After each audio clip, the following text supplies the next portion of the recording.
No niin, Luksu, Lucky Luke. Viime vuonna oltiin mäkipäivillä Lahdessa ja taas tänä vuonna tultiin ja nyt hypättiinkin jo isommista maista. Nyt oli kisat K15 ja K25. Miten meni päivän hypyt? Ihan hyvin.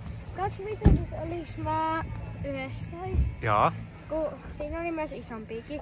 Mutta tos 15. Ei toi pieni vaan. Kato tänne kun puhut. Niin tossa toi 15 tuolla takana, näettekö? Ei toi pieni, vaan toi toisiksi pienin.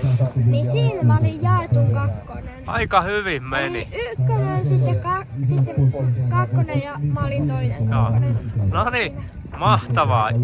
Oli hieno keli ja sait... Mä sain tämmöset paperit, tämmöset kunniakirjat. Joo. Sitten mä sain mitallit. Joo.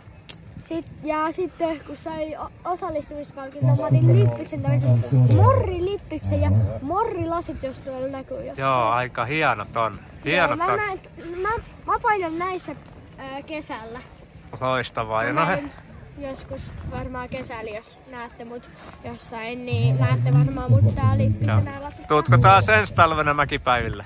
Totta kai. No niin, loistavaa. Ja kisakausi jatkuu Kuopiossa ensi viikolla. Niin. Ai ensi viikolla? Joo, ensi viikolla. Ensi viikolla on taas kisa. No niin. Sieltäkin tulee ehkä video. Yes. Se on koululajikuntaliiton kisa. Yes. Mutta ei mitään, jatketaan harjoittelua. Joo. Moikka! Moikka!